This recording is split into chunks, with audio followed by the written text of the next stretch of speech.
Soraya Tronic, do Podemos, do Mato Grosso do Sul, que é a nossa convidada para um bate-papo nesta edição do Brasil Agora, já está conectada com a gente. Senadora, seja muito bem-vinda. Obrigado por aceitar nosso convite para essa conversa. Bom dia. Bom dia, Jesus. Eu que agradeço pela oportunidade. Bom dia a todos que estão nos assistindo.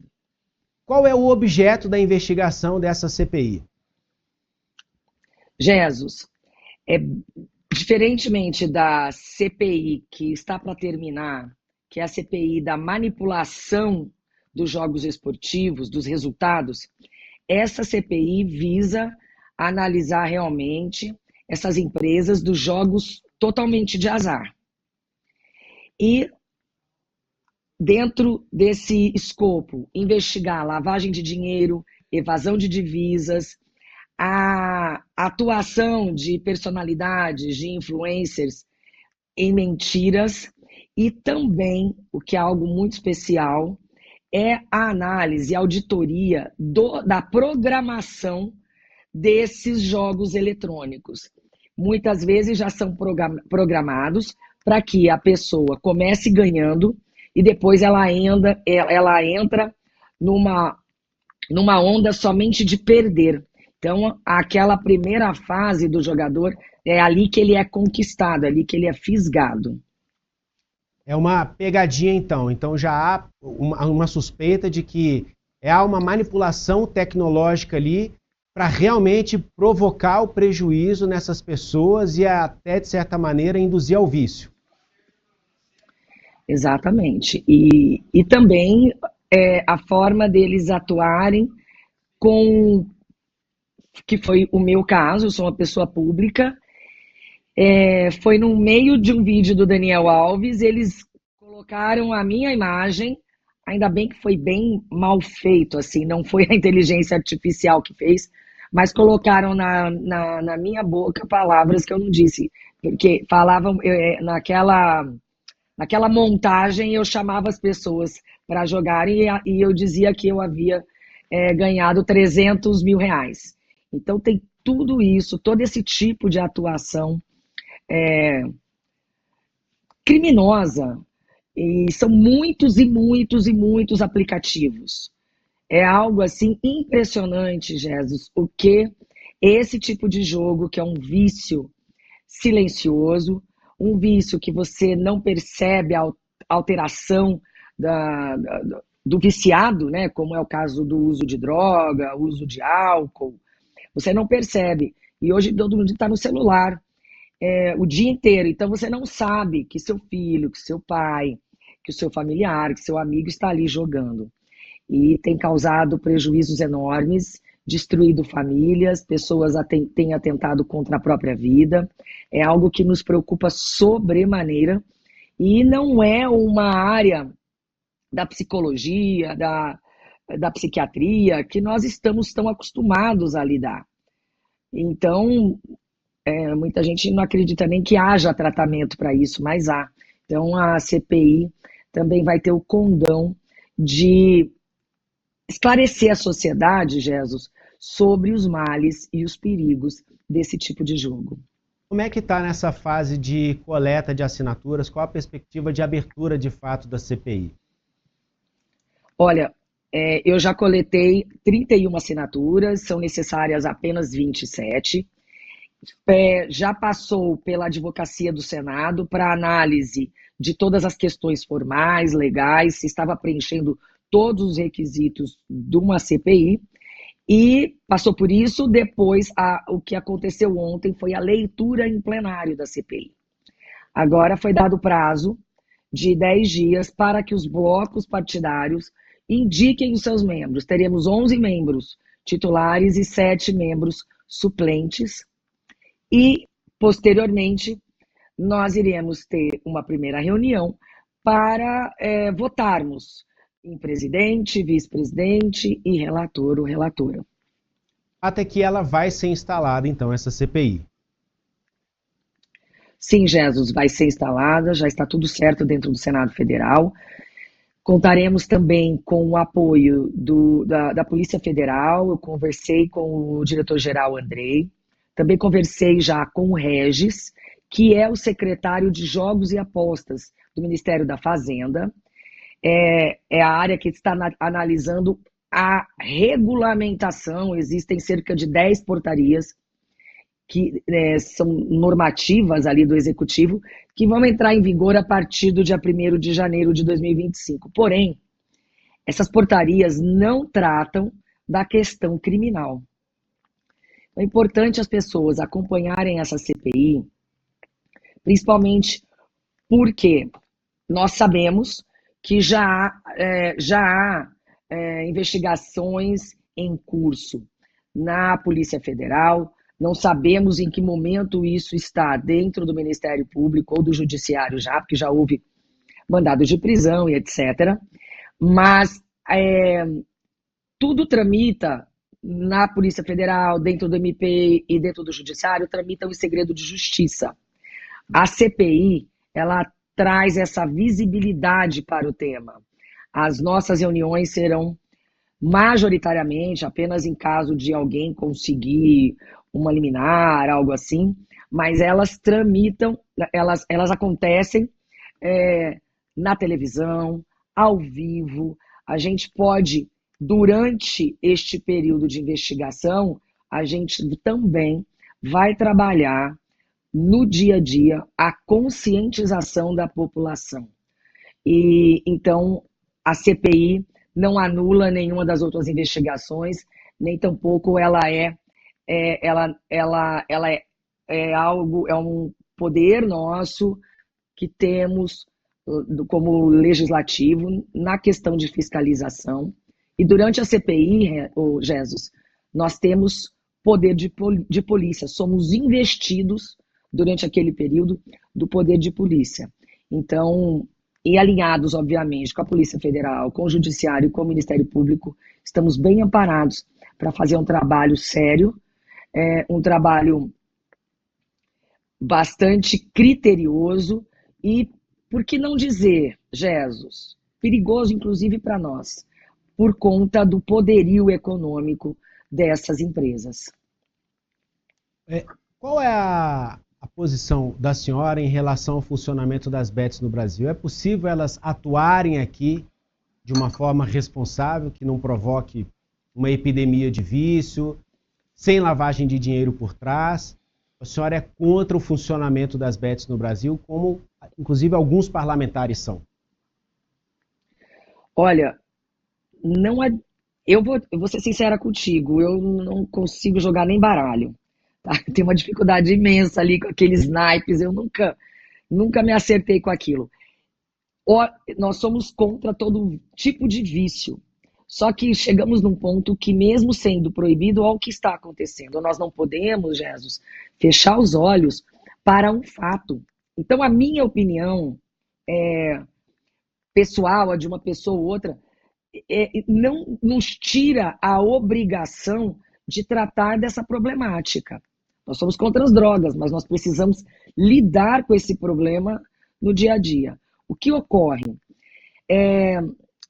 Por incrível que pareça, a gente percebe que os cassinos físicos são até menos prejudiciais quando nós nem imaginávamos, né, que estaríamos vivendo o que estamos vivendo hoje. Mas discutia-se muito a situação dos cassinos físicos no Congresso. E a gente vê hoje que ele chega a ser até menos perigoso, porque você pode ter regras no sentido de as pessoas que moram ao redor da área de cassino não poderiam, por exemplo, frequentar mais do que 2 vezes por semana. Nós teríamos barreiras para a frequência deste jogador habitual. Também, quando uma pessoa vai ao cassino físico, os parentes, as pessoas que vivem com ela, caso ela não more sozinha, podem fiscalizar isso, podem ver que a pessoa não está em casa, podem ajudar nesse sentido. E há legislações no exterior que nos ajudam realmente a trabalhar nesse sentido. Mas, se eu não me engano, é a Suécia que já está com uma legislação bem avançada em relação às bets, em relação a esse tipo de aposta, com, com balizas, entendeu? Então, assim, o que seria algo para que a gente se preocupasse? A pessoa só poderia pagar em Pix, tá? Porque aí ela paga um recurso que ela tem, ela não faz dívida. Poderíamos também colocar um limite de 2, 3 vezes por semana. A família, eu não sei, ou a própria pessoa, ela coloca um limite. Olha, a hora que ela chegar no jogo, até, sei lá, gastou já R$ 300, o cartão não passa, o Pix não vai mais. Essas empresas pagarem tributos, essas empresas estarem ligadas ao Banco Central, à Febraban, porque até mesmo, acredite, os bancos estão preocupados. Tem pesquisas aí do Santander. Outra questão, quem é beneficiário dos programas de transferência de renda, Bolsa Família, essas questões. As pessoas não poderiam utilizar o cartão do Bolsa Família, como ocorreu agora em agosto, que descobrimos que cerca de 5 bilhões de reais foi utilizado pelos brasileiros de baixa renda para jogar 5 bilhões de reais em um mês. Isso é algo que nos preocupa sobremaneira. Então, é lógico que vivemos num país em que há uma democracia e de repente, se a pessoa tem uma outra atividade econômica, é um vendedor, é alguém, e quer pagar com o Pix de uma outra fonte de renda, ok, então, mas daquela exatamente, que é destinada para a alimentação, para as questões básicas de sobrevivência dessas pessoas, nós poderemos trabalhar em cima desses limites. Então, já há legislação que a gente pode copiar, tudo se copia, né? Porque outros países já passaram, estão também passando por essa experiência ruim, mas nós temos de nos unir e estabelecer aqui no Brasil aquilo que já está dando certo em outros lugares, para que não percamos mais tempo. Senadora, a Deolane Bezerra e o Gustavo Lima devem ser convocados.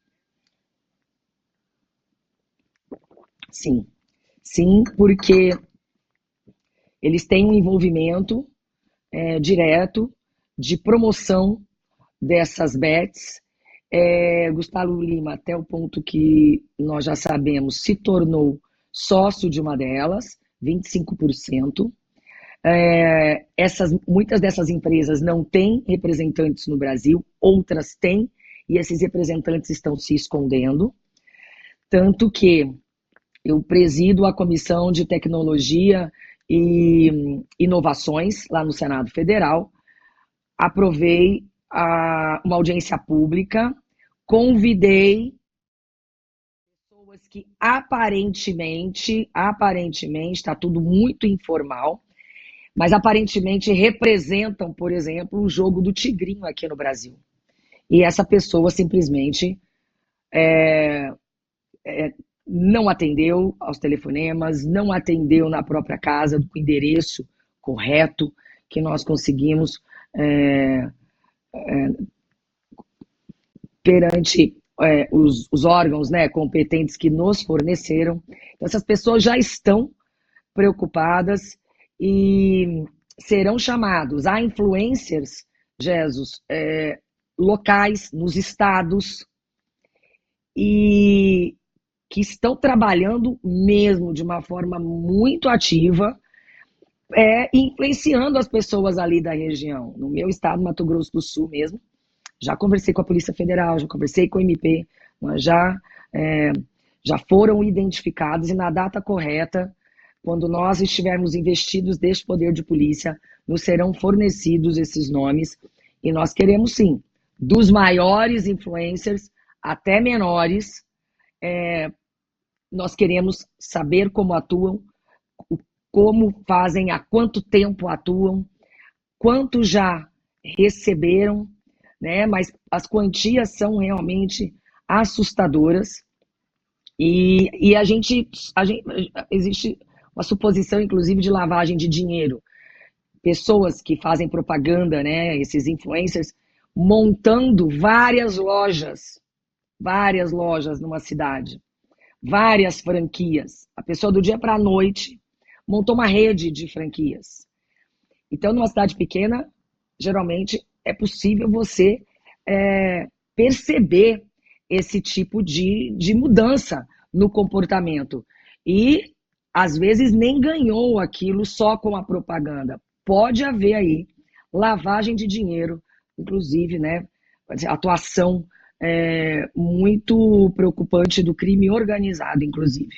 A senhora falou que os próprios parlamentares podem correr algum risco na atuação dessa CPI, um risco atrelado ao poder econômico. E aí eu quero pegar essa última fala da senhora, porque quando a gente fala de lavagem de dinheiro, a gente pressupõe dinheiro que vem do crime organizado e aí de diversas atividades criminosas, desde o tráfico de drogas até, enfim, tudo que tem uma facção criminosa faz de errado aqui no Brasil até no exterior. Eu queria saber se a senhora já chegou, pelo menos, denúncia ao conhecimento da senhora neste sentido e qual tipo de perigo, que tipo de pessoa pode estar por trás e que pode vir a se incomodar com a atuação de uma CPI, além de simplesmente estarmos falando aqui de poder econômico, mas de gente perigosa mesmo. É uma forma de lavar esse dinheiro, né? De esquentar esse dinheiro e deles poderem fazer com que ele circule. E o crime organizado, quando eu analisei essa problemática, nós identificamos isso, nós levantamos isso, uma participação do crime organizado, o que até mesmo eu agradeço a você, porque nós precisamos dar visibilidade a isso, não é escondendo isso porque iremos investigar, que nós iremos, inclusive, nos proteger. A proteção vem da exposição exatamente disso tudo. Então, pode ser que haja aí influencers envolvidos com o crime organizado, tráfico de drogas, e então é algo realmente que nós iremos aprofundar, mas, repito, com toda a proteção necessária para que a gente consiga fazer um trabalho digno, sério, profundo e que a gente consiga entregar uma resposta para a sociedade. A influência deles, inclusive no meio infantil, né? Essa é outra baliza que devemos colocar. E, lógico, né, crianças abrem perfis falsos, inclusive, põem data de nascimento diferente, mas a responsabilidade das famílias, de pais, mães, tutores, é algo que temos de trazer essa conscientização. Mas, lógico, estamos todos muito preocupados com todos esses danos reflexos. Quando você vai analisar, Jesus, você vê que há entranhas de poder em tudo isso. Há políticos envolvidos, que nós já levantamos assim por alto, né? Atuação de políticos. Lógico, começaram muitos dos influencers ou de pessoas esportistas, né? Muitos começaram achando que não está proibido ou está proibido, ficou um tanto quanto dúbio isso, porque as bets dos jogos esportivos elas foram liberadas, nós votamos sobre elas. Então aí o problema em cima disso é a manipulação de resultado. Aí né, é outro crime. Mas muita gente começou como o próprio Felipe Neto. Ele fala, eu comecei, tem vídeos dele. Eu não achei que isso fosse algo errado quando ele percebeu que ali tinha coisa errada, que ali poderia haver uma programação que não que leva a pessoa a passar a perder. Aí ele se preocupou e parou. Então, nós temos muitas pessoas também nesta fase. E vamos proibir também, no final dessa CPI, nós vamos melhorar, inclusive, os projetos de lei que estão em curso, no sentido, inclusive, de proibir, como é a questão dos cigarros. proibir propaganda disso. Então, ninguém vai poder fazer propaganda, vai acabar essa história de influenciador. Existem influenciadores mirins, para você ter uma noção, Jesus. Adolescentes, menores de idade, ganhando dinheiro como influencer. Então, assim, e por isso a necessidade de começarmos o quanto antes, cerca de 10, 15 dias, vamos fazer a instalação. E com a ajuda da Polícia Federal, com a ajuda da FEBRABAN, com a ajuda do Banco Central, com a ajuda do Ministério da Fazenda, do ministro Fernando Haddad, do secretário Regis, nós montaremos, e todos esses senadores e senadoras, nós montaremos um time que tenha estofo para nos garantir uma investigação segura e também a nossa própria segurança. Para Soraya Tronic, do Podemos do Mato Grosso do Sul, idealizadora dessa CPI aí que deve investigar a atuação das bets aqui no Brasil, agradeço demais pelos esclarecimentos e por essa conversa aqui nessa edição do Brasil Agora. Portas sempre abertas para a gente retomar esse assunto futuramente. Um ótimo dia para a senhora. Jesus, eu que agradeço pela oportunidade de levarmos luz, né, para os brasileiros, para as pessoas de fora, sobre essa temática. Tomem todo o cuidado do mundo. E é incrível, mas isso vicia, a gente não consegue entender como. Mas há mistérios, né? Nessas questões aí psicológicas, esses dramas, essas necessidades, pessoas atentando contra a vida, separações, brigas de família. E eu já ouvi até dizer, para que vocês fiquem alerta, de clínicas que estão tratando de pessoas viciadas em jogos, clínicas que chegam a custar 15 mil reais por mês. Famílias inteiras, assim, muitas delas indo à bancarrota por conta desse problema. Obrigada pela oportunidade e estarei sempre à disposição, Jesus. Obrigada. Eu que agradeço.